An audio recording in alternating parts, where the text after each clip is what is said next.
Assalamualaikum warahmatullahi wabarakatuh. Perkenalkan, nama saya Siti Ulfianti, NIM 041. Saya akan menjawab pertanyaan dari mata kuliah Pengantar Manajemen Dakwah dari Bu Dosen Buroh Hasanah MPDI.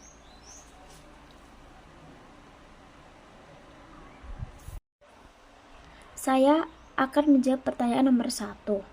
Jelaskan apa yang dimaksud pengantar manajemen? Pengantar manajemen dari bahasa Itali managere, yang berarti mengendali. Lalu dari bahasa Prancis mengadopsi manajemen yang berarti sekian dan melaksanakan, mengatur. Itu dari istilah dari bahasa Itali dan Prancis. Menurut Follett, yaitu mendefinisikan manajemen itu sebagai seni menjelaskan pekerjaan orang lain. Maksudnya definisi tersebut itu seorang manajer yang tidak bekerja sendiri, tapi dia menyelesaikan pekerjaan melalui orang lain untuk mencapai tujuannya tersebut bisa berhasil. Menurut Only, lebih komprehensif lagi, karena manajemen tidak hanya dinilai dari strategi pelaksanaannya, tapi ada proses perencanaan, pengorganisasian, pengarahan, pengordinasian, dan pengawasan. Kunci dari manajemen harus melaksanakan secara efektif atau benar bekerja. Itu dari menurut Only. Itu adalah proses yang dilalui manajemen. Pertanyaan nomor 3. Apa yang dimaksud dengan perencanaan strategis? Perencanaan strategis pada dasarnya salah satu sekian banyak konsep perencanaan yang berkembang di dalam perencanaan atau planning, merupakan salah satu fungsi di dalam manajemen. Pengertian perencanaan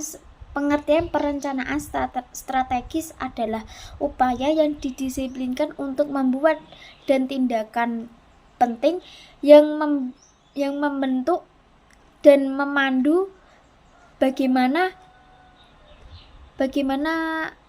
mengelola organisasi itu, dan apa yang dikerjakan organisasi itu, dan mengapa organisasi itu mengerjakan hal tersebut. Itu adalah pengertian perencanaan strategis di dalam manajemen.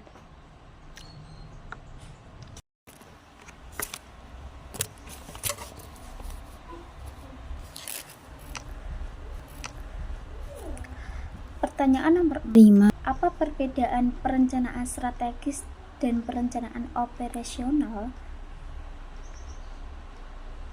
Perencanaan strategis adalah upaya yang didisiplinkan untuk membuat dan tindakan penting yang membentuk dan memandu bagaimana mengelola organisasi itu, dan apa yang dikerjakan organisasi itu, dan mengapa organisasi itu mengerjakan hal tersebut. Perencanaan operasional adalah proses menggambarkan dengan jelas dan menugaskan sehari-hari kepada manajer dan karyawan untuk memenuhi tujuan jangka waktu panjang tersebut. Konsep-konsep perencanaan strategis dan perencanaan operasional, yaitu ada 5. Satu, jangka waktu. 2, modifikasi. 3, tujuan. 4, perencanaan. 5, pelapor. Itu adalah perbedaan antara perencanaan strategis dan perencanaan operasional. Pertanyaan nomor 7. Mengapa perlu ada pembagian kerja di dalam suatu organisasi? Karena dengan adanya pedoman pembagian kerja itu kan harus ada tugas dan tanggung jawab. Nah, tugas dan tanggung jawab itu bisa diserahkan kepada karyawan, dan karyawan itu harus tanggung jawab yang diberikan oleh angkatannya. Sudah diserahkan, itu adalah kerja kamu, itu harus kamu tanggung jawabkan. Nah, kayak gitu. Nah, karyawan itu harus membantu dan bekerja secara baik dan efektifan dalam kerjanya karyawan tersebut. Itu jawaban dari saya, mengapa perlu ada pembagian kerja di sebuah organisasi. Pertanyaan nomor 8. Jelaskan korelasi antara pembagian kerja dan struktur organisasi. Pembagian korelasi kerja adalah informasi yang menguraikan tugas dan tanggung jawab, kondisi pekerjaan, hubungan pekerjaan, dan aspek-aspek pekerjaan suatu jabatan yang di sebuah organisasi. Itu yang dimaksud dengan korelasi pekerjaan. Struktur organisasi adalah sistem yang digunakan mendefinisikan dalam sebuah organisasi untuk bisa mencapai tujuannya. Struktur organisasi itu seperti kayak ketua, wakil, bendahara, kayak gitu. Itu bisa untuk bisa mencapai tujuan yang direncanakan untuk masa depan tersebut. Itu adalah yang dimaksud dengan struktur organisasi.